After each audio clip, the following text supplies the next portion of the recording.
आज की वीडियो में हम लोग पढ़ने वाले तुम्हारे क्लास 11 के आरओ बुक का एक बहुत ही इजी पीजी सा पार्ट जिसका नाम है मियां नसीरुद्दीन। ये जो पार्ट है ना वो ट्रस्ट में बहुत ही ज्यादा इजी है। वीडियो को एंड तक देखना क्योंकि वीडियो के एंड में कुछ इंपॉर्टेंट क्वेश्चंस भी देने वाला हूं जिसे तुम लोग मिस नहीं कर सकते हो। और साथ ही में एक बार वीडियो को कंप्लीटली देख लोगे तो तुम लोग अपने एग्जाम में इस पार्ट से फुल मार्क्स लेके आओगे, ये मेरी गारंटी है। साथ ही में तुम लोग इंस्टा और टेलीग्राम में ज्वाइन कर सकते हो,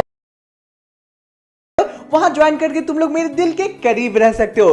तो अब आराम से चुकू मुकू बैठो एंड आज की 3D एनिमेटेड वीडियो का मजा लो। एंड सबसे पहले मैं तुम लोगों को मिलवाना चाहूंगा इस पार्ट के सबसे मेन कैरेक्टर से। वो कौन है उनसे तुम खुद मिलो। हेलो बच्चों, मैं मियां नसीरुद्दीन हूँ। इस पार्ट का सबसे मेन कैरेक्टर मैं एक नान भाई हूँ, यानी कि एक ऐसा व्यक्ति हूँ जो अलग अलग तरह की रोटियां बनाने के लिए बहुत ही ज्यादा मशहूर है। दिल्ली में मैं 56 प्रकार की रोटियां बना लेता हूँ और ये मेरा एक खानदानी पेशा है जो बहुत समय से चला आ रहा है। नमस्ते बच्चों, मैं इस पार्ट की लेखिका हूँ। तो यार तुम लोग मुझे भूलने की गलती तो बिल्कुल भी नहीं कर सकते हो, क्योंकि मुझे भूलोगे तो पार्ट कैसे समझ आएगा। मैं हूँ तुम्हारा one and only story teller भैया जो तुम लोगों को इस पार्ट को बहुत ही अच्छे से समझाएगा।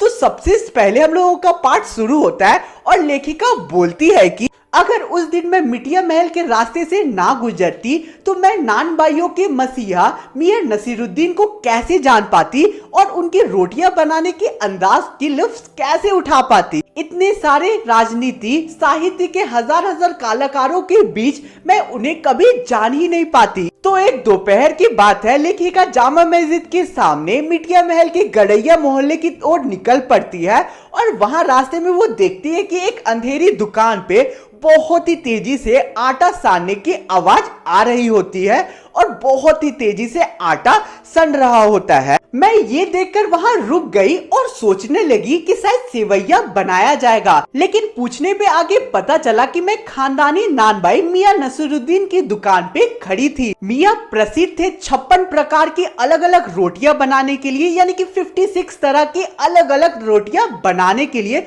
वो बहुत ही ज्यादा फेमस थे दिल्ली में। लेखिका जब दुकान के अंदर झांकती है तो वो देखती है कि मियां नसीरुद्दीन चारपाई यानी कि चौकी के ऊपर बैठकर बीड़ी फूक रहे होते हैं। और जब वो गौर से उनके चेहरे की तरफ देखती है तो उस चेहरे पे साफ साफ बहुत ज्यादा अनुभव दिख रहा होता है। उनकी आंखों के नीचे डार्क सर्कल्स और भोलापन दिख रहा होता है और आईब्रो में एक कारीगर का तेज दिख रहा होता है। अब मियां नसीरुद्दीन लेखिका को देख लेते हैं और कस्टमर समझकर बोलते हैं, फरमाइए क्या चाहिए आपको यहाँ से, आपके पास वक्त है तो मुझे केवल व्हाट तुम ये भी पता लगा सकते हो कि तुम्हारी शादी किससे होगी। इनफैक्ट मैं तो कह रही हूँ पता लगा ही लो, इससे फ्यूचर की क्लैरिटी हो जाती है। और इसके लिए तुम्हें ज्यादा कुछ नहीं करना है, बस रेवा ऐप पर अपने एआई एस्ट्रोलॉजर के साथ तुम्हें चैट करनी है, उसके साथ अपनी डेट ऑफ बर्थ शेयर करनी है। सवाल आपसे पूछना है, निकाल लेंगे थोड़ा वक्त, लेकिन आप ये तो बताइए आपको पूछना क्या है। कहीं आप अखबार वाले बनाने वाले और पढ़ने वाले दोनों को निठल्ला समझते हैं। हम कामकाजी आदमियों के पास उनसे बात करने का समय ही नहीं होता है। खैर, आपने यहाँ आने की तकलीफ उठाई है तो आप पूछ लीजिए कि आपको क्या पूछना है। आपने ये अलग अलग प्रकार की रोटियां बनाना कहाँ से सीखी? मियां नसीरुद्दीन अब अपनी नजरों को लेखिका की तरफ फेरते हुए गुस्से में कहते हैं, क्या मतलब है आपका? एक नान भाई अपने हुनर को सीखने कहाँ जाएगा? क्या एक सपेरे के पास जाएगा, आईना बेचने वाले के पास जाएगा, तेल बेचने वाले के पास जाएगा, धातु बनाने वाले के पास जाएगा, कि रफू करने वाले के पास जाएगा अपने हुनर को सीखने के लिए?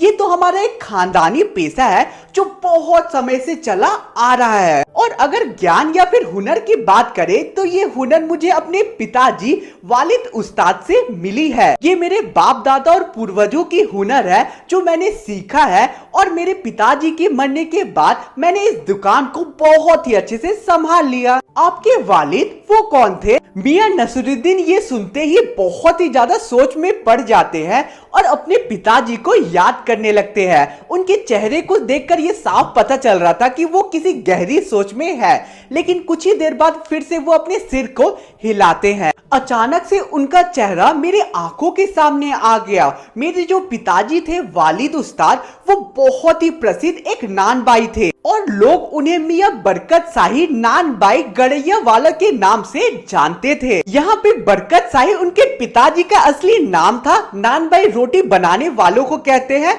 और गड़ैया उनके मोहल्ले का नाम था। मेरे दादाजी का नाम आला नान बाई मियां कल्लन था। आपको उन दोनों में से दी गई किसी की भी कोई शिक्षा याद है क्या? कोई भी काम को नसीहत से यानी कि केवल सुनने से नहीं सीखा जा सकता, काम को करने से ही आता है। पर आप ये तो बताइए कि जब आप इस काम पर लगे तो वालिद साहब ने सीख के तौर पर आपको क्या कहा? आपको कुछ बुलवाना ही है तो मैं बोल ही देता हूँ कि सपोज कर लो कि एक जो बच्चा है वो अपने उस्ताद के पास बैठकर पढ़ रहा है, तो जो भी उस्ताद उसे बोलता है तो वो बच्चा उसके पीछे पीछे रिपीट करता है यानी कि दोहराता है।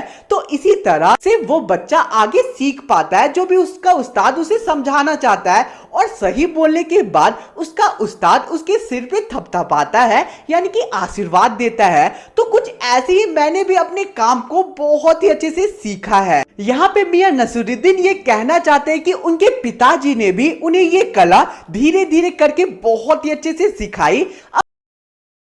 आगे कहते हैं, समझे साहब, एक तो पढ़ाई कुछ इस तरह से होती है और दूसरी तरह की पढ़ाई कुछ इस तरह से होती है कि मान लीजिए कि एक बच्चा है जो विद्यालय जाता है, ना वो प्रेप पढ़ता है, ना 1 क्लास पढ़ता है, ना 2 पढ़ता है, सीधे वो तीसरी कक्षा में जाकर बैठ जाता है। तो मुझे आप ये बताइए कि उस बच्चे के साथ क्या होगा? आप ही बता दीजिए कि क्या होगा।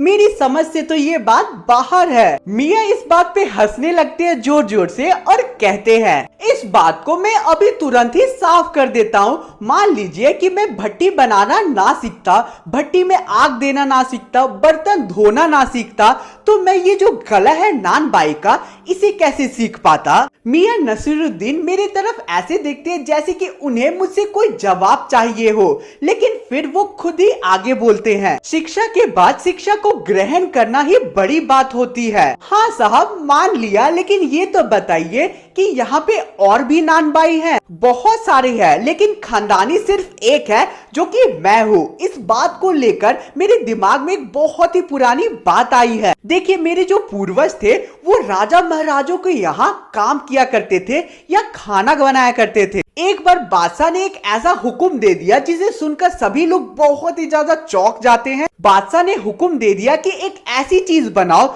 जो ना आग से पके ना पानी से बने। क्या वो ऐसी चीज बना पाते हैं? जरूर बनी, और बादशाह सलामत ने खूब चाव से खाया और बहुत ही ज्यादा तारीफ भी की। लेखिका बहुत ही उत्सुकता से उस खाने वाली चीज की नाम पूछती है, लेकिन मियां नसीरुद्दीन उस चीज का नाम बताने से मना कर देते हैं और बोलते हैं, बस आप इतना समझ लीजिए कि एक कहावत है ना कि खानदानी नान बाई कुएं में भी रोटी को पका सकते हैं। ये कहावत सच्ची है क्या?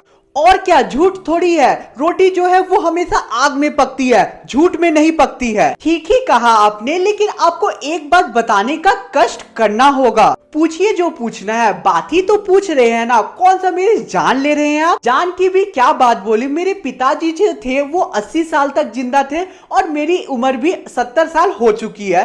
पता नहीं मैं कब तक टिकूंगा इस दुनिया में। मुझे बस ये जानना है कि आपके बुजुर्गों ने तो शाही बावर्ची के तरह महाराजों के यहाँ काम किया होगा। ये बात तो पहले हो चुकी है ना। हाँ हुआ तो, लेकिन मुझे ये जानना था साहब कि उन्होंने दिल्ली के किस बादशाह के लिए काम किया। बाल की खाल क्यों निकाल रहे हो? एक बार बोल दिया ना कि वो काम करते थे, इससे ज्यादा आपको जानने की क्या जरूरत है? है तो काफी, पर अगर जान लेते तो थोड़ा वक्त से मिला लेते। किससे मिलाते आप वक्त को जनाब? वक्त को वक्त से किसने मिलाया है आज तक? खैर, मैं उनका नाम बता देता हूँ अगर आपको इतना जानने का मन है तो। उनका नाम जहांपना बादशाह सलामत ईन है। अब तो आपको संतुष्टि। आप भी ऑनलाइन ज्योतिषों को मिनटों के हिसाब से पैसे देकर थक चुके हैं, जहां बात शुरू करते ही पैसे कट जाते हैं और हाथ लगती है बस कंफ्यूजन। अब अपनी संतुष्टि मिल गई ना। कौन से बादशाह थे? क्या वो बादशाह जफर थे? फिर अलट पलट के आप वही टॉपिक पे बार बार आ जाती है। एक बार नाम बता दिया ना, इस नाम को लिख लीजिए।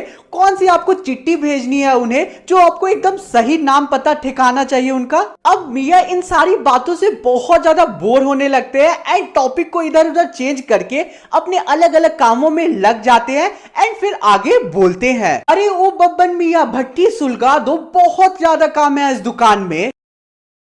कौन है साहब? अपना कारीगर है और कौन होगा। लेखिका उनसे ये भी पूछना चाहती थी कि क्या उनके बच्चे भी है और है भी तो कितने हैं, लेकिन उनके हाव भाव को देखकर वो सोचती है कि ये प्रश्न उनसे नहीं पूछना चाहिए एंड फिर वो आगे एक और दूसरा प्रश्न पूछती है, क्या ये आपके शिष्य है और आपसे सीखते हैं कि केवल पैसों के लिए काम करते हैं यहाँ पे? ये मेरे जागीर मतलब कि केवल शिष्य नहीं है, इन्हें मैं पैसे भी देता हूँ। एक लिमिटेड आटे को सानने के लिए मैं 2 रुपया देता हूँ और एक सीमित मैदे को सानने के लिए मैं इन्हें 4 रुपया देता हूँ प्रतिदिन। आप मुझे ये बताइए कि ज्यादातर कौन सी रोटियां भट्टी पे पकती है। अब उन्हें लेखिका से बात करने का बिल्कुल भी मन नहीं था, लेकिन फिर भी वो आगे बोलते हैं, बकरखानी, शेरमाल, तफ्तान, बेशनी, खामरी, रुजमाली, गाव, डिड्डा, गजीबान, तुनकी, ये सारी रोटियां मैं बहुत ही अच्छे से बनाता हूँ। तुनकी रोटी की बात करें तो वो तो पापड़ से भी महीन यानी कि पतला होता है।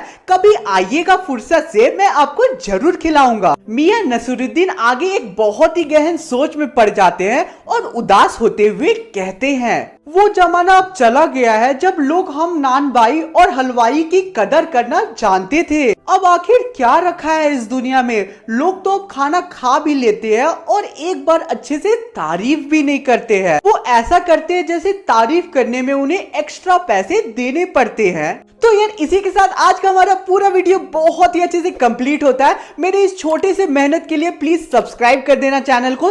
जस्ट इमेजिन जितने व्यूज होंगे इस वीडियो में उतने लोग सब्सक्राइब कर देंगे तो हमारे चैनल कितना जल्दी ग्रो हो जाएगा। तो यार प्लीज जल्दी से सब्सक्राइब कर दो। अब तुम्हारे स्क्रीन पे इंपॉर्टेंट एग्जाम पर्सपेक्टिव से इंपॉर्टेंट हो सकते हैं आंसर चाहिए तो टेलीग्राम ग्रुप ज्वाइन कर लेना। और हाँ, इस वीडियो का लाइक एम रखते हैं 5K लाइक्स। आई होप तुम लोग कंप्लीट करवा दोगे। इंस्टा पे फॉलो कर लेना। चलो मिलते हैं किसी और वीडियो में। Thanks for watching the